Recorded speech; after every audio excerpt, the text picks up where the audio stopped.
Next प्रश्न संख्या 121। एक एमआरआई मशीन का मूल्य 1 करोड़ रुपए है। विक्रेता कंपनी इस पर 5% छूट देती है। छूट की राशि कितनी है? यानी एमआरआई मशीन का वैल्यू कितना है? 1 करोड़। इकाई, दहाई, सैकड़ा, हजार, 10,000, लाख, 10 लाख, करोड़। कितना है? 1 करोड़। तो 1 करोड़ और विक्रेता कंपनी इस पर 5% छूट देती है, मतलब 5% छूट का मतलब 5/100 या 1/20, कुछ भी लिख सकते हैं। तो एक कट जाएगा। अब 5 इक्वल टू 5 कितना जीरो? 1 2 3 4 5, 5 जीरो इसको चिपका देंगे। 3 4 5, कहीं, दहाई, सैकड़ा, हजार, 10,000, लाख। तो आंसर कितना हो गया? 5 लाख। ये हमारा आंसर हो गया, आंसर बी। नेक्स्ट प्रश्न पे देखेंगे। प्रश्न संख्या 122। 122 का एक कर्मचारी की मासिक आय में 2.3% वृद्धि करने पर उसे 720 रुपये अधिक मिलते हैं। उसकी मासिक आय निकालना है। क्या निकालना है? मासिक आय। यहाँ पे क्या हो रहा है? एक कर्मचारी की मासिक आय में इतना की वृद्धि हो रही है, तो उसे इतना अधिक मिलते हैं। मतलब इतना वृद्धि होने की वजह से 720 रुपया उसको अधिक मिल रहा है। मतलब क्या हुआ? 2.3% वृद्धि होने की वजह से उसको 720 रुपये अधिक मिल रहा है। तब कितने निकालेगा? तो क्या? 3 गुना 6, 2 8/3% इक्वल टू 720। 8 8 9 90 और ये 29 27, यानी टोटल कितना हो गया? 29 27, 270, 1% की वैल्यू। और 100% की वैल्यू के लिए क्या करेंगे? इधर भी 2 जीरो चिपका देंगे। कितना हो गया? 27,000। ये हमारा आंसर हो गया। मासिक, उसकी मासिक आय कितनी हो गई? 27,000। आंसर ई। नेक्स्ट प्रश्न देखेंगे। प्रश्न 23। 123। तुलसीराम का वेतन कश्यप के वेतन से 20% अधिक है। कितना है? 20% अधिक है। यदि तुलसीराम के बचत 720 हो, जो उसके वेतन का 4% है, तो कश्यप का वेतन कितना होगा? तो कश्यप का वेतन कितना? यहाँ तुलसीराम का वेतन कश्यप के वेतन से 20% अधिक है। तो तुलसी और कश्यप के वेतन से 20%, माना इसका वेतन कितना है? 100 रुपये। तो तुलसीराम का कितना हो जाएगा? 120 रुपये। क्यों? क्योंकि 20 रुपये अधिक है, 20% अधिक है। यदि तुलसीराम के बचत 720 हो, जो उसके वेतन का 4% है, इसी 4% का 720 रुपये दिया हुआ प्रश्न में। अभी 1% का वैल्यू कितना हो जाएगा? जब इसको हम काटेंगे तो कितना हो जाएगा? 4 एकम 4, 3 बचा 7 चौक 8 चौका 32, 8 चौका 32 जीरो। यहाँ कैसे? 4 एकम 4, यहाँ से बचा 3 तो 32, 8 चौका 4 8 32 और जीरो जीरो हो जाएगा। इसीलिए 100% का वैल्यू कितना हो गया? 18 पे 180 पे 2 जीरो चिपका देगा। 18,000 हो गया 100% की वैल्यू, है ना? 100% की वैल्यू 18,000। अब बोल रहे हैं ये किसका है? यदि तुलसीराम की बचत 720 हो, जो उसके वेतन का 4% है, तो तुलसीराम का पूरा कितना हो गया? तुलसीराम का पूरा इनकम कितना हो गया? 18,000। 18,000 इनकम हो गया। यानी तुलसीराम के इनकम कितना हो गया? 18, मतलब 120 का वैल्यू 18,000 दिया है प्रश्न में। यानी ये कितना गुना है? ये 150 गुना है। कितना गुना है? 150 गुना है। और फिर अब पूछा है कि कश्यप का वेतन कितना है, तो इसमें भी हम 150 से गुना करेंगे तो कितना हो जाएगा? 15,000। यही कश्यप का वेतन है। ये आंसर हो गया, आंसर बी। नेक्स्ट प्रश्न तक चलेंगे। 124। एक विद्यार्थी को किसी राशि का 3.1/2% ज्ञात करने के लिए कहा गया। उसने त्रुटिवश उस राशि का 5.1/2% ज्ञात किया, जो 220 था। सही उत्तर क्या है? सही उत्तर क्या है? इसमें क्या है कि किसी राशि का 3.1/2% ज्ञात करना था, लेकिन वो ज्ञात कितना किया? 5.1/2%, जो 220 वैल्यू था। किस इतना ज्ञात करने से उसको कितना 220 वैल्यू आ रहा है, मतलब 5.1/2% का वैल्यू ही 220 रुपये दिया है। कितना दिया है? 220 रुपये। अब क्या करेंगे? इसको हम 100% में करेंगे तो कितना? 5 दूना 10, 11/2% इक्वल टू 220, यानी 11 दूना यानी 20, 20 20 दूना 40, यानी 1% की वैल्यू कितना आया? 40। क्रॉस मल्टीप्लाई करेंगे तो 40 आएंगे। तो 100% की वैल्यू कितना हो जाएगा? यहाँ 2 जीरो चिपका देंगे, 4 आएंगे। अब बोल रहा है कि अब सही निकालना है तो क्या करेंगे? ये इसका वैल्यू यहाँ, यानी 3 सही 1/2% किसका है? 4000 का। टोटल वैल्यू का जो वैल्यू दिया उसका इतना निकालना है, यही निकालने के लिए प्रश्न में कहा गया है। तो 3 में 6 7/2%, 7/2% गुने परसेंट गुने 4000, या परसेंट का मतलब यहाँ 100 से गुना हो जाएगा, तो इस 100 से ये 2 जीरो खत्म, यहाँ 2 बिसा 40, 7 दूना 14, 140, 140 सही उत्तर था। कितना था? 140। आंसर ई। आंसर कितना हो गया? नेक्स्ट प्रश्न संख्या 125। एक कर्मचारी की मजदूरी पहले 40% कम कर दी गई तथा उसके बाद उसमें 50% वृद्धि की गई, उसे कितने प्रतिशत लाभ अथवा हानि हुई? तो इसमें इसका किस तरह का फॉर्मूला लगेगा? A minus B minus A B by 100%, ये फॉर्मूला हम यूज करेंगे। कैसे? ए की जगह क्या है? 50, 50 मतलब पॉजिटिव है, और बी क्या है? माइनस, तो 40 है, तो -40, माइनस प्लस माइनस माइनस होता है गुने ए इंटू बी। ए बी क्या है? 50 गुने 40 बटा 100। अब काटेंगे तो क्या? 2 जीरो से 2 जीरो खत्म, ये हो गया 10 माइनस 5 चौका 20 माइनस 20, तो -10 आ जाएगा। -10%, -10% माइनस मतलब लॉस हो रहा है, 10% की हानि हो रही है, यानी बी हमारा आंसर हो गया।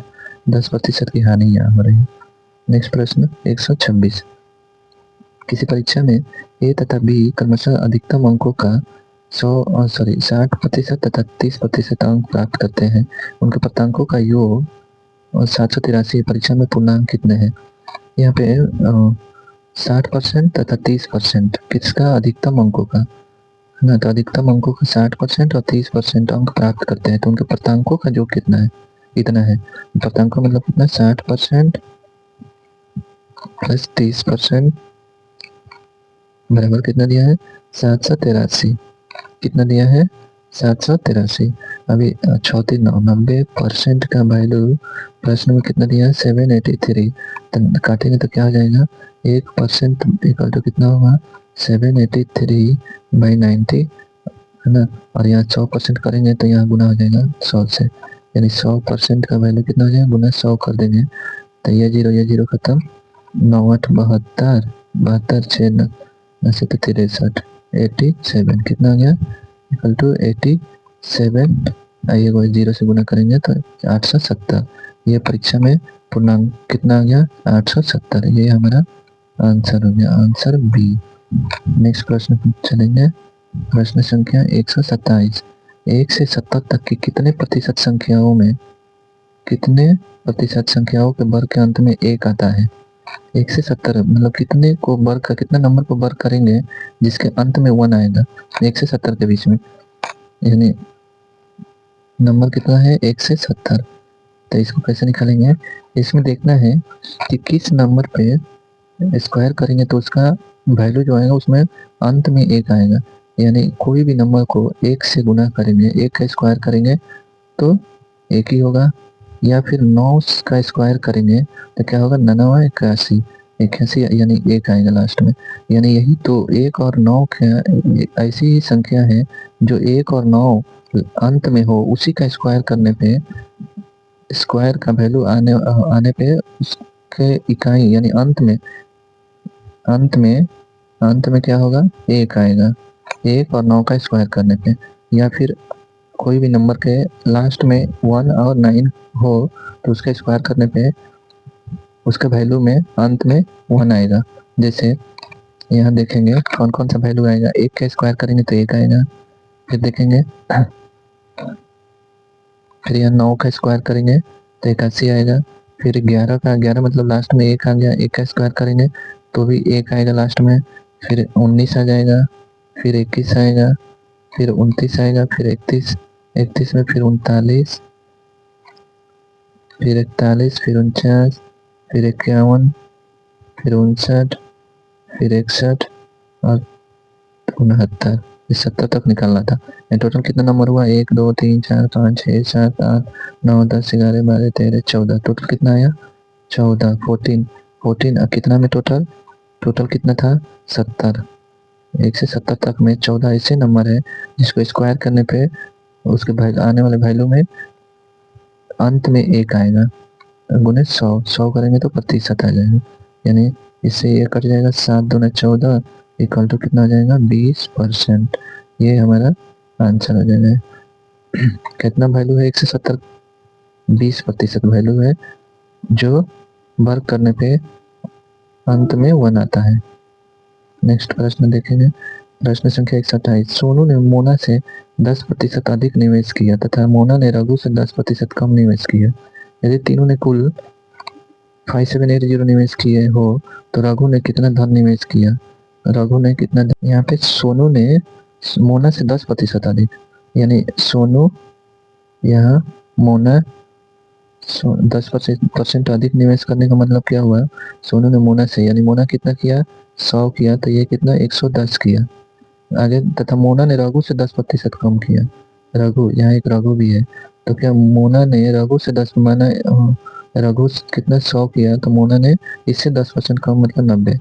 अब इसको क्या करेंगे, काटेंगे, इससे ये कट जाएगा और इससे ये कट जाएगा। अभी क्या करेंगे, इसको रेशियो में निकालने के लिए क्या करेंगे, इसको रेशियो में कैसे करेंगे, 9 11 9 99, पहले इससे इससे मल्टीप्लाई, अब इससे इससे होगा तो 10 9 90। अब क्या करेंगे, ये लास्ट वाला से करेंगे, यानी 10 दहा के 100, ये हमारा रेशियो आ गया। क्या आ गया, रेशियो। अब बोल रहे हैं इतना है, यदि तीनों ने कुल इतना निवेश किए हो तो रघु ने कितना धन। अब तीनों ने मिलकर कितना निवेश किया, तीनों को जोड़ देंगे तो कितना हो जाएगा 9 9 दूना 18 के 8 और 1 1 2 289। तीनों ने कितना निवेश किया रेशियो में 289 निवेश किया, और इसी का वैल्यू प्रश्न में कितना दिया है 5780 रुपया। इसका वैल्यू प्रश्न में कितना दिया है 5780। अब इसको देखेंगे ये कितना टाइम है, 2 टाइम करेंगे तो 578 और 0 20 टाइम्स है, 20 टाइम्स में कट जाएगा, मतलब इसमें 20 से अप्लाई करेंगे, मल्टीप्लाई करेंगे तो कितना आ जाएगा 5780। अब किसका पूछा है, तो रघु ने कितना धन, रघु कितना है 100, तो यदि ये कितना 289 20 टाइम्स करेंगे मल्टीप्लाई तो क्या हो जाएगा 5780, इसको भी 20 टाइम करेंगे तो क्या हो जाएगा 2000। कितना आ गया 2000, आंसर कितना हो गया 2000 बी, आंसर बी। प्रश्न 129। एक कंपनी को बॉल बेरिंग के 2 किस्त मिलती है तथा दूसरी किस्त पहली किस्त से दोगुनी है। पहली किस्त में 1% बॉल बेरिंग खराब थी तथा दूसरी किस्त में 4.5% खराब थी। यदि कुल 100 बॉल बेरिंग खराब हो तो पहली किस्त में कितनी बॉल बेरिंग थी। यहाँ पे पहली किस्त, यहाँ पे दूसरी किस्त। प्रश्न बोल रहे हैं कि कंपनी को बॉल बेरिंग के 2 किस्त मिले तथा दूसरी किस्त पहली किस्त से दोगुनी, यानी पहली किस्त 1 है तो ये कितना दोगुनी हो जाएगा। तो पहली किस्त में 1% बॉल बेरिंग खराब थी तथा दूसरी में 4.5% खराब थी। तो ये 1% 4.5% है, इसका निकालना हो तो ये पॉइंट में वैल्यू जाएगा तो डिफिकल्ट होते जाएगा। तो इसको क्यों नहीं हम इसको 100 से गुना कर देते हैं और इसको भी 100 से गुना करेंगे तो 200 हो जाएगा।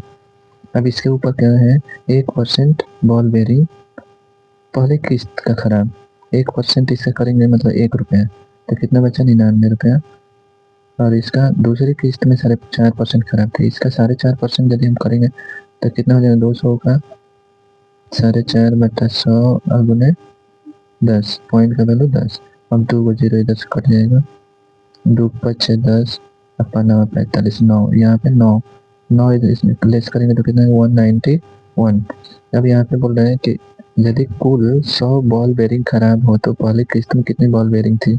अब ये इसमें फर्स्ट किस्त में कितना खराब थी 1% मतलब 1 रुपया, और दूसरी में कितना खराब थी 4.5% मतलब 9 रुपये, यानी टोटल 10 रुपये ऐसे है 10 ऐसे है जो बॉल बेरिंग खराब हुआ है। और इसी का ये 10 का वैल्यू प्रश्न में 100 बॉल बेरिंग का दिया है, यानी एक का कितना हो गया 10 था के 100 10 आ गया। अब बोले तो पहली किस्त में कितनी बॉल बेरिंग थी, एक का वैल्यू यहाँ 100 आ गया, एक का वैल्यू यदि 100 आ गया तो पहली किस्त का बोल रहे थे, पहली किस्त कितना था 100, यानी 100 गुने 10 पहली किस्त इक्वल टू 1000। ये हमारा आंसर हो गया, आंसर 1000 मतलब सी। नेक्स्ट प्रश्न संख्या 130 देखेंगे। एक परीक्षा में 150 प्रश्न दिए गए तथा प्रत्येक प्रश्न के 1 अंक है। मीनल ने प्रथम 75 प्रश्नों में से 80% प्रश्नों का सही उत्तर दिया। कुल 60% अंक प्राप्त करने हेतु उसे शेष प्रश्नों में से कितने प्रश्नों का सही उत्तर देना चाहिए? यहाँ सही उत्तर को हम क्या मानेंगे? x मानेंगे। क्या मान लिए? सही उत्तर x। अब टोटल 150 प्रश्न है, इसमें से 75 प्रश्नों का 80% जवाब दिया। कितना दिया? 80%, मतलब 80/100। बचा 75 प्रश्न, 75 का तो 80% जवाब दे दिया और बचा 75, तो 75 का x% मानते हैं हम। x% 1% बराबर कितना प्रश्न दिया है? 60 अंक प्राप्त करने हैं, तो 60 अंक कितना? 60 अंक। यहाँ पे टोटल कितना प्रश्न है? 150 का 60%, यानी 60/100, यानी कुल प्रश्नों का 60% अंक लाना है। तो क्या करेंगे? कुल प्रश्न गुने 60% करेंगे। अब इसको काटते हैं तो 2500 का 100, 25 तिया 75, 20 का 80, तो 20 तिया 60 हो गया, प्लस 25 तिया 75, 2500 का 100, 3x/4 इक्वल टू, यहाँ क्या आ जाएगा? ये कट जाएगा, 15 छक्का 90,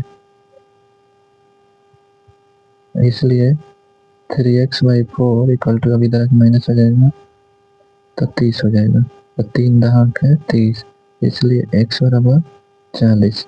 ये 40 आ गया हमारा सही उत्तर। आ गया कितने प्रश्नों का सही उत्तर देना चाहिए? तो आंसर कितना आ गया? 40। ये आंसर डी। नेक्स्ट प्रश्न 131। किसी जनपद की जनसंख्या 8500 है।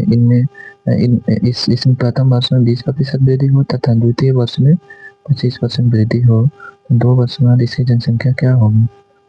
तो ऐसे प्रश्नों को एक लाइन में कैसे सॉल्व करेंगे? टोटल जनसंख्या कितना है? 8500 का 20% वृद्धि हो रही है, मतलब 120/100, और फिर से 20% की वृद्धि हो रही है, कितना? 25% की, तो 125/100 कर देंगे तो हमारा आंसर आ जाएगा। इससे ये खत्म। 25 25 100, 2500 का 100, 4 तिहाई 30, यानी 5 15 150, यानी कितना? 85 गुने 30 बचे 150, 150 कितना आ जाएगा? 30 बचे 150, यानी गुना करेंगे तो कितना आ गया?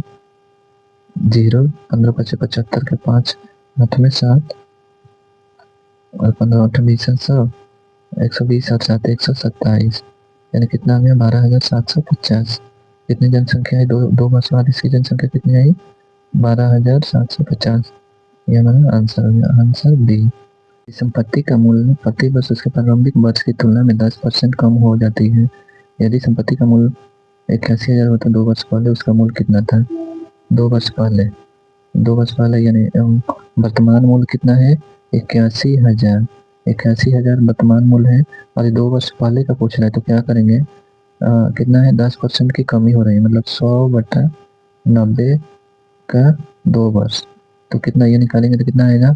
81,000 का, ये 0 से 0 कट जाएगा, ऊपर 10 गुने 10, मतलब नीचे 9 गुने 9।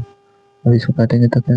99 81, एक बार में हो जाएगा, और ये 2 3 0 से कट जाएगा ये। अब इक्वल टू कितना आ जाएगा?